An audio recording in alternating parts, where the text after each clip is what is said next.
Jadi nggak terlalu ini sih, nggak terlalu apa ya aku bilang.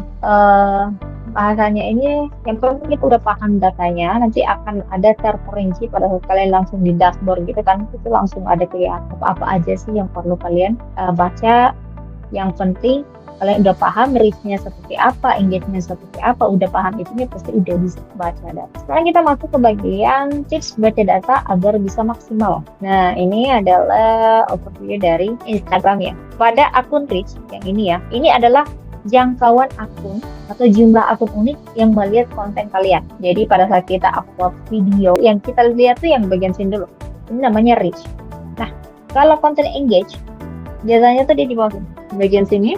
Nah, biasanya kalau udah engage itu akan terlihat secara otomatis itu kira-kira berapa banyak sih yang nge-like, yang nge-share, ataupun yang nge-share konten kalian. Nanti untuk jelasnya kalian bisa buka Instagram kalian ya. Kalau dengan catatan Instagram kalian itu udah dengan bisnis dashboard. Jadi kalau masih private atau personal akun itu dia nggak mau, jadi harus di switch dulu ke bisnis baru bisa dapat data seperti ini. Dengan catatan kalian udah mengupload konten minimal dalam 1 minggu atau 1 bulan, itu baru bisa dilihat angkanya seperti ini. Tapi kalau kalian baru switch terus mau langsung lihat, nggak, otomatis nggak ada karena belum ada data yang terbaca gitu. Nah, terus total follower adalah jumlah dan pertumbuhan follower sendiri. Nah, konten insight, posting, story, reel dengan live.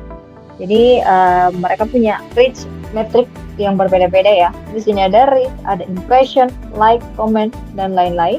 Nanti kalian bisa cek langsung di handphone kalian ya. Nah, terus audience insight juga, ini meliputi demografi. Nah, terus nanti kalau pada saat kalian mengecek Instagram itu biasanya ada active times. Nah, active times ini adalah di mana sih paling sering si audiens kalian. Nah, itu kalian bisa cek di bagian sini. Cara membaca data ya. Yang pertama, awareness atau goals, mau dikenal orang. Fokusnya itu ke reach, impression, atau follower growth. Kalau reach kalian turun, reach itu kan jangkauan ya. Kalau reach turun, itu mungkin konten kalian itu kurang menarik atau jam postingnya tidak sesuai syarat ya. Nah, terus yang kedua adalah engagement goal, mau membangun komunitas. Fokusnya itu di likes, komen, share, save dengan engagement. Kalau engagement tinggi tapi reach-nya rendah, berarti kontennya bagus tapi kurang didorong.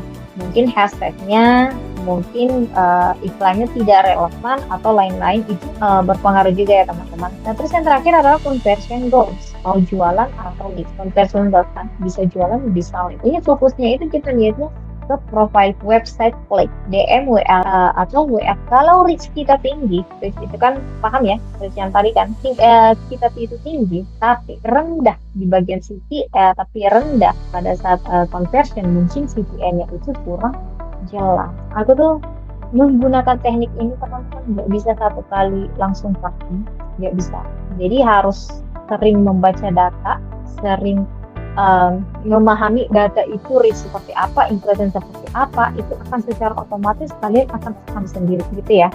Nah, kalau kalian udah paham di bagian sini, dikuatin aja di reach, impression, likes, comment, dan lain-lain. Ini dikuatin aja di sini.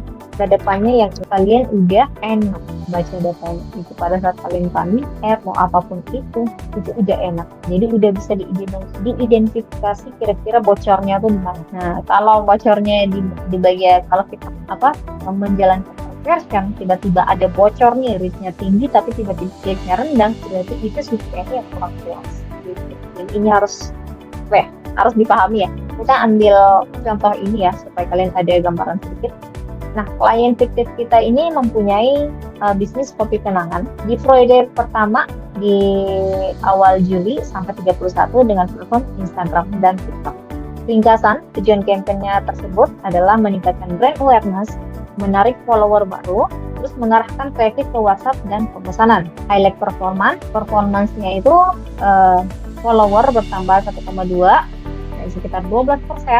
Engagement rate-nya itu 6,5% atau di atas standar ya, karena ini tinggi juga ya, berarti kontennya itu menarik. Website kliknya itu naik sekitar 45% dibandingkan bulan sebelumnya.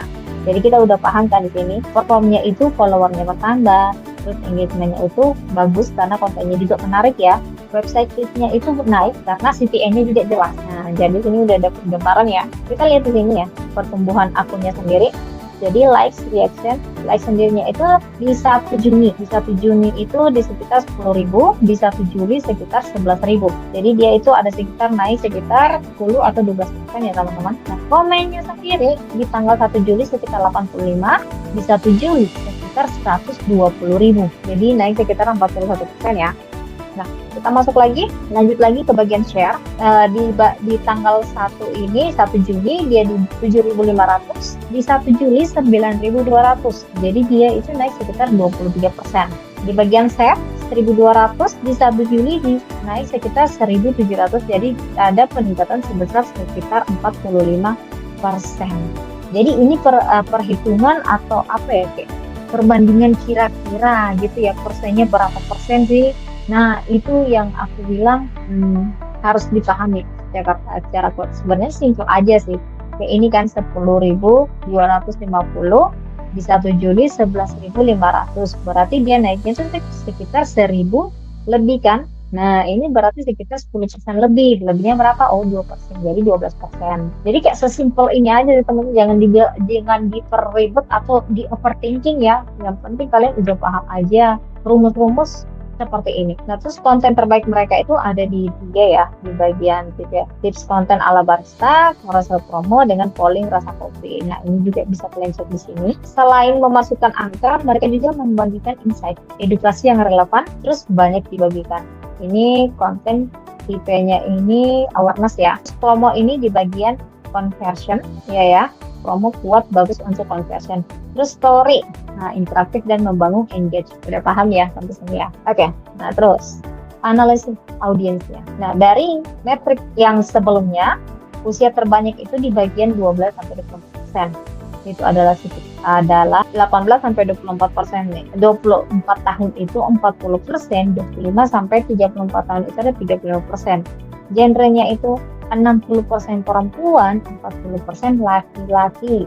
Oh, berarti peminatnya lebih banyak perempuan ya di bagian kopi ini. Terus lokasi Jakarta, Bandung, dan Surabaya. Jam aktifnya, kalau kalian udah lihat tadi itu time aktifnya itu, kita bisa cek di situ, paling aktif di pukul 11 sampai jam 1 siang, terus 19 sampai 21.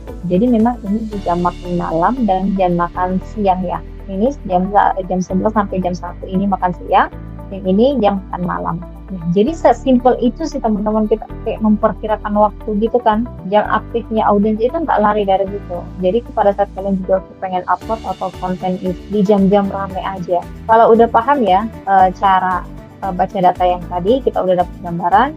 Terus rekomendasi strategi selanjutnya pada saat kita pengen membuat konten, fokus konten edukasi. Kebanyakan storytelling ya, copy tips, yang di-share. Terus perbanyak promo interaktif. Optimalkan CTA di caption dengan posting rutin di jam aktif. Seperti yang udah dapat insight sebelumnya. Jam 11 sampai 13, jam 19 sampai jam 21.